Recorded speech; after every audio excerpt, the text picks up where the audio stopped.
That, my friends, is the sound of an ice-cold delicious Pepsi being cracked open. Which means it must be time to dig into the Parasite post-game. Welcome, one and all, to the Chrysler building. So here's the game that I'm going to load up here. It says EX Round 5. As you can see, I've looped the game a couple times. Just getting my weapon stats in order. Let's take a look at what we've got. Alright, here we are at the precinct. We have here, you see I've still got the Ulysses and Laertes here. Our Ulysses is an attack power of 269. The bonuses on this thing are outrageous. We've got acid, we got first attack, we got burst, we got 2 actions. It's like the best gun you can make without going into the Chrysler building. And then for armor, we're using a different set of armor with a ton of pluses. Tons and tons and tons and tons of pluses. As well as, I dumped a bunch of bonus points into armor on my last playthrough of this. And the only 3 abilities that really matter now is the auto heal, which you need the HP max up, and the carrying capacity max up. As for items, we got all this stuff here, plus we got a whole bunch of junk. Big old batch of junk to send up to Wayne. So yeah, we're pretty strong. I don't have any bips, do I? Those items. Check out bips here. I do have some bonus points, so let's go ahead and, just for fun, dump all these bips onto Ulysses here. Boom! 371 attack power. That's a lot of friggin' bips. That's probably 2 playthroughs worth of bips right there. Now let's go downstairs and see Wayne.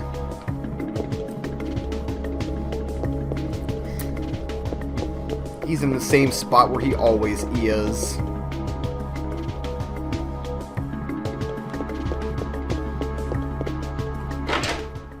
Alright, here we go.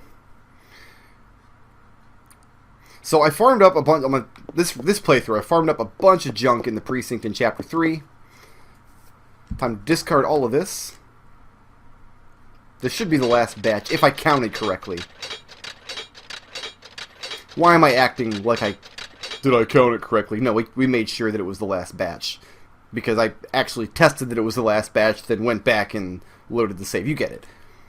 So he can whip up a great new gun. So you can pick which kind of gun you want between all the kinds of guns in the game, or you can pick Leave It to Wayne. If you pick Leave It to Wayne, there's a pool of like 8 guns. He'll pick one at random, or he'll give you just a pile of super junk, which is useless and wastes all 300 junk. There is a lot of contention over what to pick here. Like I explained in the museum videos, the handgun and the machine guns are the best. The machine gun has the best, is the fastest shot and fastest reload. All other things being equal, the machine gun is the way to go if pure damage output is your thing. Handguns tend to have the most slots on them for the most abilities. The shotgun, the rifle, the grenade launcher, the rocket launcher, all not very useful. But I actually am going to go with the rifle. So he's going to go back to his table here. He's going to put 300 pieces of junk together. And he's going to hand me the mag. And the mag, the reason we did that, out of all of our other options, now we need a tool, actually. Come on, come on. Yeah, we need to, store item.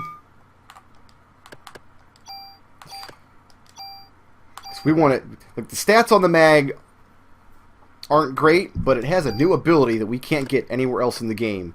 Critical percentage increases. Crit up. And I'm going to stick that. We just go ahead and destroy the mag. There's no reason to keep it around. Boom! So now we can walk into the Chrysler building with this awesome Ulysses that has crit up. Which to me is more useful than having the base stats on... Like, if you pick the handgun or the machine gun, it kind of doesn't matter. As far as more slots goes, the only other ability I'd want to add to this weapon is one that we can't get to the end of the Chrysler building anyway. And I can replace acid with it. I don't need acid at that point. So yeah, we're ready to go. I've got my graph paper in front of me here. Inventory is pretty much clean. For those of you who don't know, the Chrysler building is a vast 70-some-odd floor dungeon in Parasite Eve that is designed to be played on X games.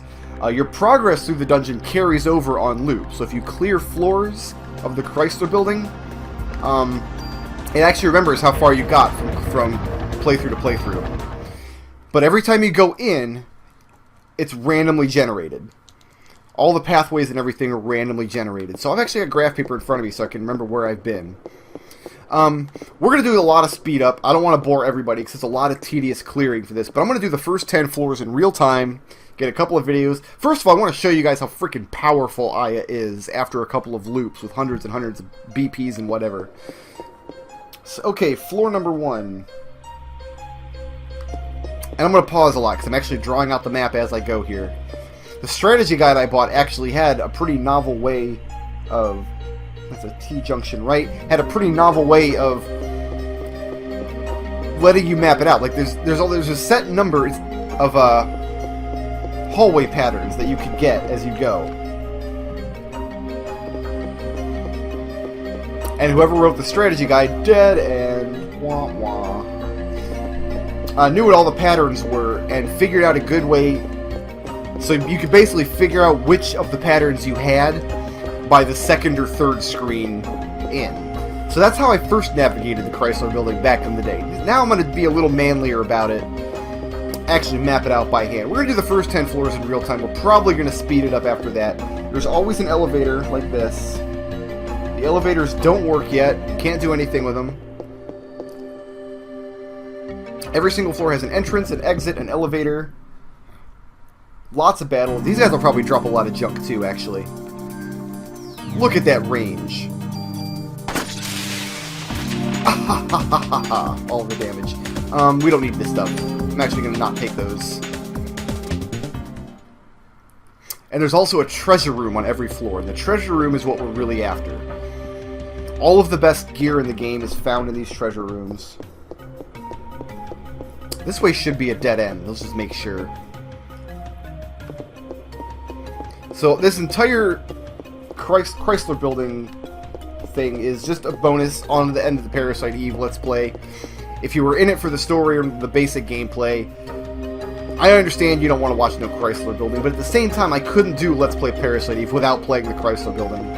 After these 10 floors, after you guys kind of see how samey it gets, after you kind of... Ooh, treasure room. T for treasure room on the map. I will use copious amount of speed up. There's no way I'd be able to maintain commentary through 70 floors of this anyway, so... Yeah. The goal on each floor is to find the treasure room, and get through it. It starts out real easy, the Chrysler building. It starts out, we're going to just be...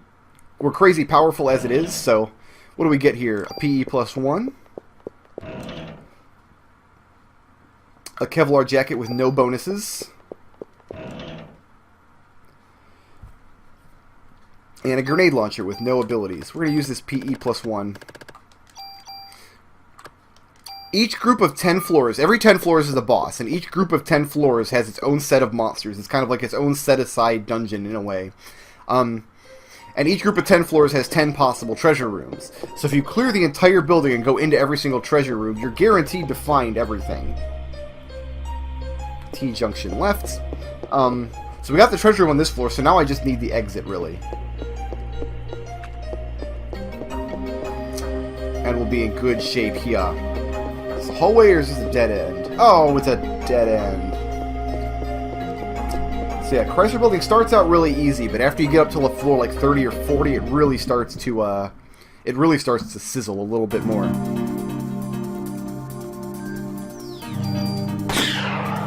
And bird. Oh, these are junk birds. These birds will drop a lot of junk if you let them. Beautiful. So if you didn't get... Yeah, there you go, junk birds. If you didn't get any junk clearing the precinct, you can do it on the first 10 floors of the Chrysler building, but you can't like glitch the game into giving you a battle every single time you cross. Because it's just like any other map. Once you've cleared a screen, you've only got like a 50% chance of getting a battle on that screen. And here is just a hallway. T-junction left.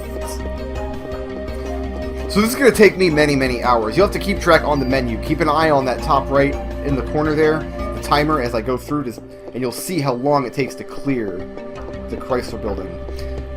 I will use a lot of speed up. I'll probably have to go to OC Remix and find some music to play for you guys. They let you play music in YouTube videos, just as long as you give credit, they don't mind. Dead end. I went the wrong way. Now that I found the treasure on this floor, I really don't care about mapping it all out. I just want to find the exit and go. So I'm going to go up to the 10th floor, get the first batch of treasures. I think if I were to leave the Chrysler building, walk all the way out and come back in, the floors would stay static at that point. And there's my exit here. So section this part of the map off. That's floor number 1. And now we're on floor number 2. Get to it. I'm going to run out of things to say before the end of this recording session. Just showing you guys how it all works. T-junction south. Good old Tetris block shape. I think this will be a dead end. That's a dead end. Okay. But the way the strategy guide worked is it grouped all of the possible floor layouts by the first screen you walk onto after the entrance. Like this floor would be in the T-junction south group. And in that group, there were like maybe 10 or 15 possible layouts. And you would figure out which was which by like process of elimination. But there's only so many possible choices for each layout. So it worked really well. It helped me get through the Chrysler building the first time. But I think I'll be okay this time doing it this way. It will just take a lot longer, that's all. I'm tempted to stop commentating right now and just let the speed up happen, but that's okay. You guys, anybody who actually wants to see a Chrysler building clear, there's the elevator. E for elevator. Anybody who's actually tuning in for a Chrysler building clear. Ooh, and a treasure room right here. Cool. You guys are into it. So, I hear you. I feel you. I really do. 4 boxes in this room. What? So on the off chance my stats aren't high enough, and I have to leave the Chrysler building and do another full clear of the game to get BPs to bump my armor up some more, I doubt I'll have to do that, but it is an option. Okay, so this is a special trading card, this P38 trading card. If I give this to Wayne, first of all, he'll mod one of my weapons, just like normal. He can add a slot to any of my weapons or armor, but he also keeps track of how many of those trading cards he has. Oh, I just put that on a Kevlar jacket, didn't I? Oh, jerkball, whatever. And once he gets enough of those, he'll give you a toolbox, which is an infinite tool. And then towards the very end of the Chrysler building, you'll have enough cards to get a super toolbox, which is infinite super tools, at which point you can make insanely powerful weapons. Like, I didn't show you guys, but you should see all the junk I've just got sitting. Maybe at the beginning of the next session I'll take some time and just show you guys all the junk I've got sitting in Wayne's storage bin right now. Just 5 playthroughs worth of weapons that I didn't use. Just all those pluses just sitting there, ready to be taken off. But there's not enough tools in the game to really do it. And that's the exit. So we're going to section this floor off. There's number 2. Now we're on floor 3. Maybe I will scan in my Chrysler building maps as I go. Maybe that'll be an interesting thing for you guys to see. Check the doobly-doo down below the video, see if there's a link to the scan of this map. If you want to see it. If not, I understand. But the first 10 floors are extremely easy. There's like nothing to it. God, I'm going to be so full up on medicine ones and junks. You also don't get much experience in the Chrysler building. If you want to build experience levels, which is the way to make your hit points and carrying capacity and stuff go up, the way to do it is to build up the experience in the museum. That's where the best experience in the game is. You're not going to get any in the Chrysler building here. It's not built that way, but we should be pretty good. And the way the experience system works in this game is, I'm like level 33 now, going to like level 37, treasure room, T for treasure room. Going to 37 takes millions and millions and millions of experience. It takes hours and hours and hours of grinding. You'll be in the museum for 40 hours running laps. And not getting that many, carrying capacity 1, whatever. Not even getting that many battles, because remember, you've only got a small chance of seeing a battle on each screen, right? That you've cleared. I gotta be careful to put this on Laertes here. Let's sort. So Laertes is my top piece of armor. That was the problem, is I didn't sort after giving all that junk away. And it started putting armor above Laertes in my inventory. Or, if you prefer, my inventory. So I'll never replace this weapon, probably. But, T-Junction, let's go down here. What I will replace eventually is my armor, which is kind of a bummer because it means I'll complete the Chrysler building not wearing Laertes.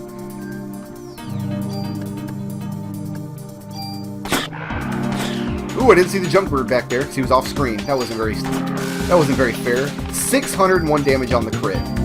Good. I think I made the right call putting crit up on this weapon.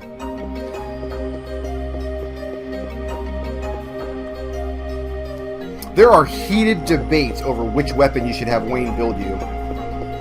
Like, none of the random options, if you say leave it to Wayne, none of those options are really good. This is a dead end, isn't it? No, it's just a hallway. None of those options are particularly good. Or at least they're not better than what you can get otherwise. In my opinion, critical rate up is worth farming all that junk for. Some of the other schools of thought on it are that you should go for the weapon with the highest base stats, but I don't really buy that argument because the vast majority of your stats are going to come from BPs anyway, right? Like, surely that's obvious, yes? So weapon base stats kind of don't matter that much to me. Please let this be the exit, so I don't have to double all the way back. Unless these next two rooms are straight hallways. Ooh, a T-juncture. Let's keep going this way. Hope this is the exit. This is the dead end, isn't it? It is. Wah, wah. Okay, fair enough. You know what? I'm not salty.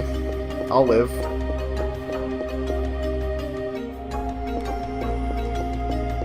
But I hope, because there's a path I didn't take way back up by the treasure room in this floor. And if that's the exit, then life's not going to be very good. But it was probably just going to be a dead end on the next screen. This looks like an exit here. Yes, exit. Alright, let's block this floor off. That's floor 3. Okay, I'm kind of getting into the swing of things now. Kind of settling into a familiar sense of tedium. Not that that's especially a bad thing in RPGs. You know, you like to play a game, just let your eyes roll back a little bit. Not have to worry about strenuous overthinking anything. That's kind of what the Chrysler building is like.